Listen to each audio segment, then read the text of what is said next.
on est à la paracha de Choukat. Et donc, dans cette paracha, on va parler de la vache rouge. Donc, grâce à cet animal, le Kohen Gadol, il va pouvoir se purifier. Et on voit aussi que plus tard dans la paracha, les Bnei Israël, ils vont parler mal sur Akadosh Baruch Hu et Moshe Rabbeinu. Et Akadosh Baruch Hu, il n'est pas content. Et en fait, il va envoyer une maca, une plaie aux Bnei Israël. Il va leur envoyer des serpents venimeux qui vont donc évidemment faire mourir des gens.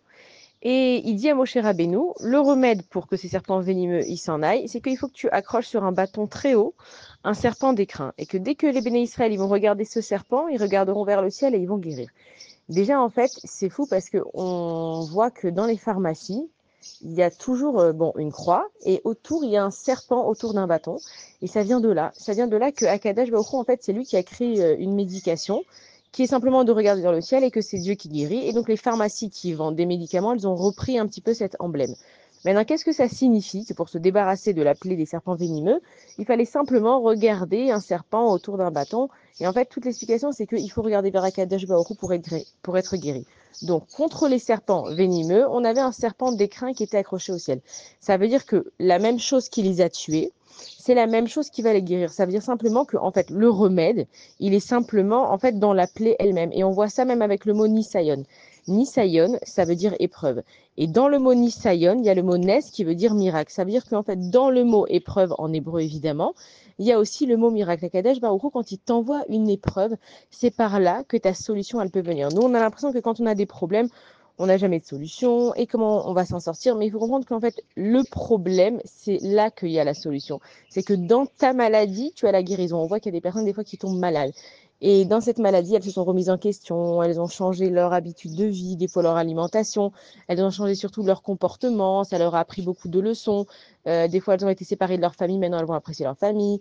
Des fois, elles allaient à 1000 à l'heure dans leur vie, et puis après leur maladie, elles se sont calmées, elles ont donné les bonnes priorités aux choses. Ça veut dire que Kadosh Baruch Hu, pourquoi est-ce qu'il nous envoie des épreuves? Pourquoi il nous envoie des maladies? Pourquoi il nous envoie des choses qu'on a l'impression qui seraient en trop dans nos vies? C'est que Kadesh Baruch Hu, il te dit simplement, je veux que tu lèves les yeux au ciel. C'est quoi lever les yeux au ciel? C'est te poser la question, il est où Hachem dans ma vie? Si tu continues à vivre ta vie en tant que métro, boulot, dodo, sans jamais te poser la question pourquoi tu fais les choses, est-ce que tu as envie de faire les choses, est-ce que ça te plaît de faire ces choses-là? C'est pas qu'on a le choix. Nous, la Torah, on doit la suivre. Mais ce qu'il veut à Kadesh Baruch Hu, c'est que tu comprennes pourquoi est-ce que Hachem, il te demande simplement de l'aimer. Tu peux pas juste l'aimer si tu ne réfléchis pas à comment tu vas l'aimer. C'est comme des relations qu'on a avec des personnes. Il y a des personnes qui sont dans nos familles, on n'a pas le choix. Mais ces personnes-là, il faut entretenir un lien avec eux. On ne peut pas juste vivre pour vivre. Et c'est ce que Kadesh Baruch Hu veut qu'on fasse avec lui, c'est que Dieu, il veut qu'on le cherche. Tout le rôle du Gan Eden, quand on était dans le Gan Eden, tout notre rôle, c'était de chercher Akadosh Baruch Hu dans le Gan Eden, même dans le Gan Eden, où on n'avait pas besoin d'aller travailler à la sueur de son front pour gagner du pain, où on n'avait rien à faire. Tout le but de l'être humain, c'était de chercher Akadosh Baruch Hu à travers ses créatures. Et en fait, le rôle, il n'a toujours pas changé. Le Gan Eden, il existe encore. Ça veut dire que le Gan Eden, il est sur terre. Il y en a un qui est en haut et il y en a un qui est en bas, parce que Adam et Chava, quand ils ont été renvoyés du Gan Eden, ils ont fauté dans le Gan Eden. Donc, ça veut dire que c'est un endroit où on peut fauter aussi, le Gan Eden. Tout dépend de comment toi, en fait, tu vas vivre ta vie. Et ça qui est magnifique, c'est que des fois, on a l'impression qu'on est un petit peu les victimes de nos vies, qu'on ne gère rien, que c'est pas notre faute, qu'on peut rien y faire. Mais Hachem, il te montre que dans, en fait, ta maladie, dans ton épreuve, pourquoi est-ce qu'elle vient? C'est pour que toi, tu ailles puiser au maximum à l'intérieur de toi. Il faut pas tout le temps chercher des solutions à l'extérieur parce que la solution à l'extérieur n'existe pas. La solution, elle existe à l'intérieur de toi, comment toi, tu vas réagir. Soit tu as un problème et tu vas en vouloir au monde entier et quelqu'un t'a contrarié le matin, donc tu vas passer une mauvaise journée et tu vas faire que tout le monde autour de toi passe une mauvaise journée. Soit tu vas comprendre que cette personne, elle est venue pour une raison.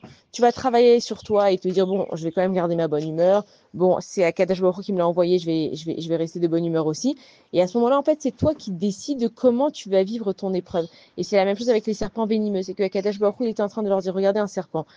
Si vous ne vous conduisez pas comme il faut, il est venimeux, il vous mord et vous pouvez mourir. Mais si vous vous conduisez comme il faut, en regardant vers le ciel avec le serpent, vous allez être guéri. Et en fait, le serpent, c'est un petit peu le symbole du mal. On sait d'ailleurs que le Nachash, c'est lui qui a convaincu Chava de manger le fruit interdit. Donc, ça veut dire qu'Akadosh Baruch Hu, pour nous guérir, il nous demande de regarder mamash, vraiment le mal. Et on sait que Nachash, donc le serpent en hébreu, a la même gématria valeur numérique que le mot Mashiach. Comment ça se fait que le mal, il a la même valeur numérique que le Mashiach?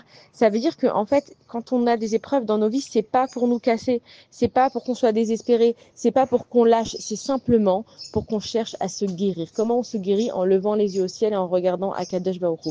Et on voit que nous, on a beaucoup, beaucoup, beaucoup de miracles dans nos vies, surtout avec les dernières guerres qui se passent, avec tous les événements qui se passent.